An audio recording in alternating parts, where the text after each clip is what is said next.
Hello everyone, welcome to today's video, Sketching with Ink. This is the art we'll be working on, and I hope you enjoy it. If you do, be sure to like, share, and subscribe. And without further ado, let's jump on in.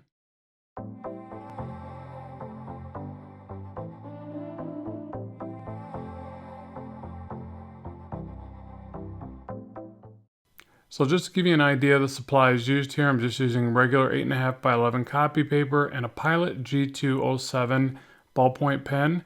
What I really like about this pen is it's very fluid. It doesn't stutter a lot at all. You'll see that when I create the lines that have line breaks in them, that's actually me doing it. The pen is very fluid, very consistent, and the best ballpoint pen I've found. So I really recommend trying this out, or at least using a variety of ballpoints so you can figure out what pen is good for sketching for you. But like I said, for me, I found this one to be the best. And I think it goes without saying, use whatever you feel comfortable with. I'm just recommending the tools that I like. But at the end of the day, always remember, it's the artist, not the tools, that make great art. So I've been wanting to do a little bit more practice on some architectural stuff. So I'll start with that. I'll just do like the A-frame of a window. Get like a little bit of thickness to the edging to the window, something like that. We're looking inside this inset, so I'll get some of that in there. Try to figure out some of the perspective. Now, generally when I do this, I just fake the perspective, and whatever I get, and I'm not too awfully critical about it. Let's see. If we'd have the roof line, no, the roof line would have to go this way. So I'm going to have this window going into the next roof line like that. And then I've got this kind of perspective going like this. So I'm going to bring this next one up here somewhere, something like this. And again, I'm not trying to be too awfully critical. I'm just practicing. I really want to focus on this area right here anyways. So then I'll bring this line down like that. Again, kind of fake the perspective, get a feeling of a perspective anyways.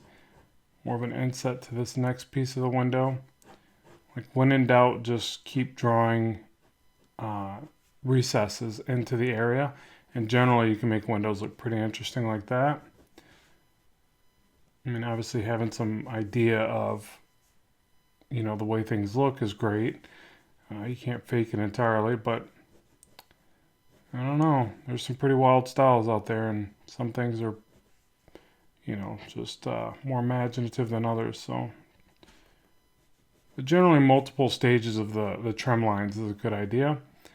I can divide this window up here and then leave this one solid. That's another area of interest. You could also do things like put a little half moon up here, divide that up. So you see just those little tiny details like that kind of make it look more interesting. And here I'll bring out a ledge like that. And so what I'm doing here is I'm picturing that this is the perspective for the roof line. I think this is sloped in too much, but again, I'm not going to white out and clean up anything like that. Sometimes I'll try to clean this up just with the way that I'm adding more shadows. So I'll give myself that out, but that's it. I'm not trying to make perfect artwork here. And if I get into, trying to white it out, fix everything, and that's a different process than what I'm going for at this stage. So for siding, this could be brick or siding, but I'm going to make it a little easier on myself. I'm just going to do siding. And for that, just some straight lines. But what I recommend there is not finishing all the lines. And then I'll, as I'm rendering that, I'll change that a little bit. Make sure that certain areas look a little more shaded, have a little bit bigger shadow on them, and other areas don't. And really just skipping the line like that kind of gets you ready to think that way. But if you jump in here and you're trying to draw these perfectly straight lines and get your ruler out and everything like that, it can sometimes zap the interest right out of it. So you got to be careful of that. Unless you really know what you're doing, then you're going to put the ruled lines and the way that they need to be in just the right way. But yeah, I think that more often than not, you gotta avoid too much of that. And see, I'm just cutting a small angle into each one of these areas so that you see a little bit of the angle of the siding, something like that. I could do that over here as well. You know, we got a picture of this angle of the siding is doing something like this. And again, I'm going to make sure I'm on camera here. I'm going to shade little bits of it heavier and then leave other areas lighter. I'm really going to play around with moving that around because what I'm trying to imagine is that, you know, even though it's a built material, it's still not perfect. That's what I like about bricks. You know, like when you look at really cool brick patterns or photos of bricks, you know, obviously, especially older buildings, you see how many flaws there are, and you want to get some of that in there to make your stuff look more interesting. And not to mention, it becomes a way for you to not worry so much about getting this perfect looking artwork. You start realizing that the imperfections are the part that really add to it, or can add to it just as well as the areas that are concise. So time and a place for all that.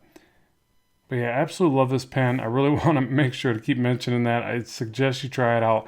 I swear, for a ballpoint or whatever, cheaper kind of pilot pens, fantastic. I put it this way too. I can't even write like my bills and things like that. I always got to go for this pen because as soon as I grab the other ones, I got these ones that kind of look like it, and I immediately know because they don't write as well, and then I'm like flustered and like, where's my good pens? I've been spoiled with good pens. So yeah, because just so you know, all these little skipping lines, that's me doing that intentionally, and that's what's nice about these is because when a pen does function the way that it needs to, you control when you want these differences in the design work, not the fact that it's just skipping on you and stuttering and drying out. So now with shingles, I've noticed a lot of times there's a lower one. And so I'm kind of doing this a little bit more like I would do bricks, but that's not really accurate. Like if you look at, and there's all different types of shingles obviously, and some are rounded. I probably should have did that. Probably look better to put the rounded ones here, but too late, it's ink. I just have to keep pressing forward. Obviously I could white it out and fix that, but there is an overlap, so pay attention to that. I'm not doing that correctly here, so I just want to warn you that mine look more like bricks at this point. But yeah, it is what it is. You can do this kind of back and forth, and again, notice that I'm skipping areas, a little more pockets of shadow here and there. It just makes it look more interesting than trying to make all of this consistent and clean and, you know, pretty. It doesn't need to be all that. Yeah, really got those looking like bricks, but oh well. And then right here, I think I would add one more little trim line. Seems like whenever I notice these ledges right here, they're never just a big blocky shape. They're usually like another little piece right there. See, I can just kind of keep cutting into this stuff and figure out what's working, what's not. Okay, and then from here I would work out this way. Oh, yeah, I'm really veering off on my perspective there badly. So can I fix that now? Probably not.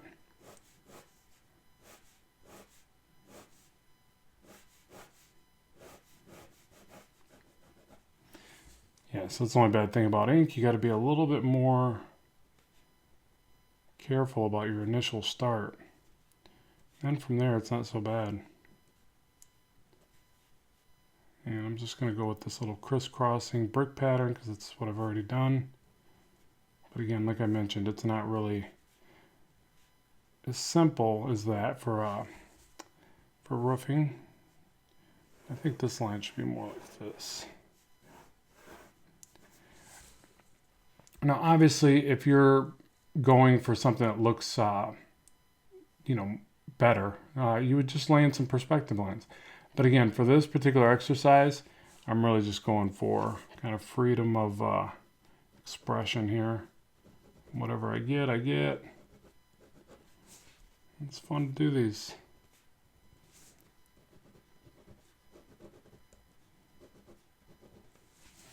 And then for rendering, I would probably do some little hatching this way.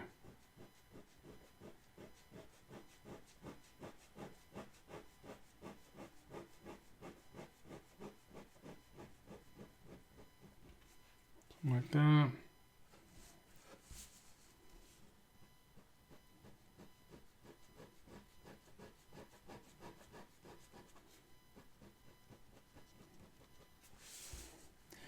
Could do some little hatching like this. It almost looks like some kind of dinginess or stains running down the siding. Obviously you could add, probably should add gutters if it's just a standard residential home. You'd have some gutters right here, right? Those things that for me suck because I have to get up there and clean them out all the time because I have a bunch of trees on the property. It drives me nuts. And then we've got the kind with covers, and that still doesn't stop it. You still have to get up there, so don't buy into that stuff where they're like, oh, you get these covers and your life's just way easier. No. Good luck, people. If you got trees, you're working. That's all there is to it. Okay, so just like that. Sorry I'm veering off there. Just kind of zoning out as I try to figure out where I want to take this. Yeah, and see my perspective's still off right there. And then if I continued this on, I need to just divide this up. And I need that one guiding line so that by the time I get up here, you know, you see I still missed it down here, but this one was totally off. So I would either shade this back, get it out of there visually. I could just really kind of cross hatch like crazy over this and hide it that way, or when in doubt, black it out, right? Wally Woods. But yeah, you know, again, I didn't want this to be some perfect illustration as much as I just wanted to show you how just kind of doodling with ink can be very freeing.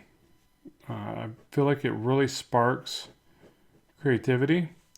So I do this a lot for warming up. I'm just kind of picturing that maybe there's a city in the far off distance reflecting. You know, this could be the reflection of a tree. That'd probably make a little bit more sense. But whatever, you know, I'm just playing around with this. But yeah, I absolutely love this pen and drawing like this. It's fun. I mean, even the cross hatching, it just comes out so clean compared to what I'm trying to do. It's not, I mean, every time I go to put a line down, it's there. Now, keep in mind, I don't think you'd want to use this pen, you know, for your nicer pieces on your Bristol board. You know, do your research. I'm just saying that this is a good one for sketching and having fun with. But I think that like most other, I would consider cheaper pens, you're not going to have like some kind of archival ink in them. You know, so the ink's probably going to turn purple on you. I would assume. I don't know that for sure. I'm just saying do your research. So don't just take my word and start, you know, inking your pages and then be mad when they change colors. Because that, you know, that happens with Sharpies, right? They're cheaper ink, and, you know, over time you see the ink change and deteriorate differently. So I would imagine these are about the same, but again, I don't know. Just trying to forewarn you. Yeah, and just like that, you just keep on going and going and extending it out. And like I said, if you want it better than that, if you want better clarity, just lay in some perspective grids before you do this part. But I also recommend that you do it this way as well, because it just kind of makes you think a little bit more on your feet. It makes you figure it out. So, oh yeah. All right, I'll stop it here because I could keep on going, but that kind of explains the points. So let me know what you think about this particular video, if you would like to see more of this type of content, and what else you'd like to see, and I'll make sure to get that on the channel. So as always, keep drawing, keep having fun, and bye for now.